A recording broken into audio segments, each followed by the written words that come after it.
gostaria de saber se o Medsoft tem seeds cadastrados e quais são os tipos de seed que tem, se tem seed 9, seed 10. Sim, nós temos. Aqui no Medsoft, basta abrir o MP Explorer. Escolhemos então aqui o menu Seeds e nós temos os seeds listados aqui. Meu seeds, seed 10 e o seed 9. Então basta eu escolher um tipo de seed e visualizá-lo. Certo.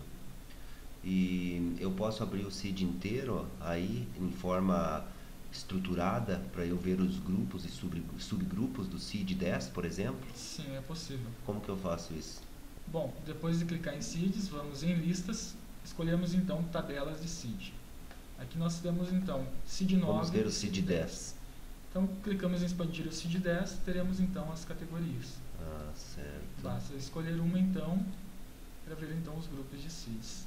Ah, tá Caso ótimo. eu precise editar algum, basta clicar 2 vezes no mesmo. Tá, então tudo bem, entendi essa parte. Agora eu gostaria de saber como é que eu faço para usar um destes seeds quando eu estou atendendo um paciente e gostaria de lançar este seed. Certo, então no console do paciente, Vamos dizer que eu vou solicitar um exame, que é um dos problemas que eu tenho, é colocar um seed numa solicitação de exames. certo, então nós vamos pegar aqui, fazer uma solicitação de exames. Pode ser, vamos pegar alguma coisa com exames laboratoriais aí, tem alguma coisa, promoção de saúde. Ok, selecionamos então essa solicitação de exames. Certo, vamos solicitar, por exemplo, ácido fólico e bilirrubinas. Ok, Ok. selecionados então, vamos concluir. Ele vai abrir o documento da solicitação de exames. Tá, vamos dizer que eu quero entrar os seeds nessa solicitação de exames. Claro, clicamos então no botão de seeds e podemos inserir então Ele já seed. trouxe um por padrão, Já né? trouxe um por padrão. Se caso eu precisar inserir outro seed ou substituir mesmo, basta a gente fazer uma seleção. Ok, vamos lançar um outro qualquer aí. Selecionamos um então e damos OK. Uhum. Cancelamos a tela que vem na sequência E vamos dar um ok. e damos um OK.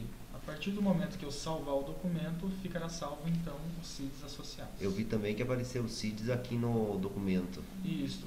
Como no caso a gente acabou de associar o seed ao documento, nós vamos ter um acesso rápido aos mesmos através aqui do menu superior do documento. Certo, eu posso clicar nesses seeds aí, acessar os seeds também, como você fez lá em cima? Sim. Quando clicar aqui então, ele vai trazer a lista Dos para a gente mesmos poder seeds. acompanhar os seeds que estão cadastrados por esse documento. E esses seeds, esses dois seeds que estão aí, eles são todos os seeds do paciente?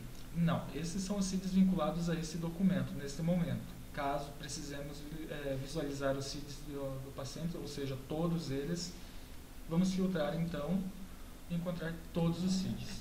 Nesse caso, ele vai trazer para nós então uma lista com todos os seeds do paciente. Isso, e aí onde diz recipiente, é Isso, onde ele... Onde ele está localizado. Aqui ele está vinculado, pode ser uma guia de UTIs, uma solicitação de exames ou um outro documento. E temos certo. também a data de entrada do CID. Certo. Descrição também do mesmo. Eu observei também que quando você gerou esse novo documento de solicitação de exames, já veio um CID padrão que foi esse D01.0. Por que ele trouxe esse CID padrão já? Ele faz isso por paciente ou ele traz para todos os pacientes o mesmo CID padrão? No caso, esse CID foi o último feito em um diagnóstico oncológico. Como esse sistema é um sistema de oncologia, o último CID de diagnóstico ele traz por padrão. Como aqui nós temos o exemplo. Nesse Certo. diagnóstico mais recente, então nós temos esse CID. Então é o que ele vai trazer por padrão lá. Para todos os documentos que forem criados para esse paciente. Certo. E mais uma pergunta. Vamos dizer que eu quero estabelecer um CID primário ou principal para o paciente. Claro. Tem possibilidade de fazer isso? Temos. Em situações onde nós necessitamos de um CID, que ele seja definido como primário, ou seja, o CID principal do paciente, basta vir a tela de CIDs e vamos definir, por exemplo, nesse caso aqui, como o do cólon sendo o principal. Feita essa definição, então ele vai ficar, por definição, o CID principal do paciente. Salvamos o documento e ele vai estar disponível em qualquer outra tela como principal. Por exemplo, se eu vou acessar de uma outra tela o cadastro CIDs, nós podemos acompanhar depois ele como CID principal. CIDs principais do paciente. E aqui estão entendi. todos os CIDs que foram considerados como principais do cliente. Ótimo. Eu percebi que você tem ali no tipo de CID só um CID principal. E se eu precisasse no meu sistema um CID secundário ou um outro CID talvez chamado de temporário, seria possível eu configurar isso? Sim, é possível.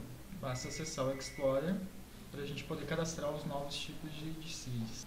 Bom, aqui nós vamos começar aqui para procurar uma classe chamada CIDs. Vamos fazer uma pesquisa então.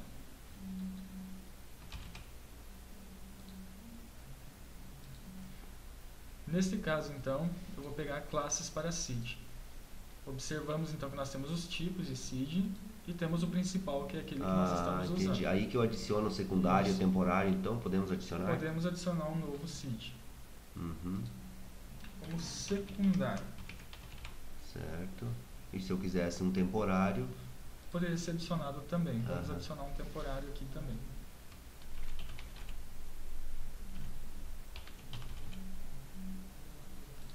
Ótimo. Então quando eu for lá no CID já vai aparecer novos tipos de CID. Exato, já temos Entendi. os dois tipos prontos Então tá. para serem usados. Agora vamos dizer que eu gostaria de saber assim, eu gostaria de, porque eu entendo que nós podemos definir um CID para um documento, Sim. para uma solicitação de exames, mas eu gostaria de definir um CID para o paciente. É possível isso, em vez de eu definir um CID para um documento ou para um procedimento? É possível definir para o paciente? É possível, então, para isso nós precisamos abrir o cadastro do paciente. Selecionamos aqui, então, o cadastro do paciente ativo e clicamos, então, em CIDs. Nesse caso, nós vamos exibir uma lista com os CIDs do paciente. Ah, certo. E se eu adicionar um novo CID aí, então não vai ter vínculo nenhum com documento algum. Exato, vai ficar vinculado apenas ao paciente. Certo. E eu vi também que é possível adicionar CIDs para um agendamento ou para um procedimento. Como que funciona isso? Sim, é possível. Vamos para a agenda para demonstrar. Bom, aqui na agenda, nós vamos adicionar um agendamento. Adicionamos, então, um procedimento. Escolhemos, então, o item, o procedimento. Clicamos duas vezes no procedimento. Na tela do procedimento, vamos, então, incluir um CID. Basta escolher, então, qual vai ser o CID nesse momento. Dar um OK. E o CID já Só está uma pergunta. Então esse CID vai estar associado com o procedimento. Isso. E por que cada vez que você entra um CID, ele abre de novo a tela de CIDs? Essa tela ela está sendo setada como recursiva, ou seja, quando eu abro ela uma vez, se eu escolher algum, ela vai retornar. Basta desmarcar essa opção e ele não vai tornar a aparecer. Tá ótimo. Acho que é isso. Muito obrigado. Por nada.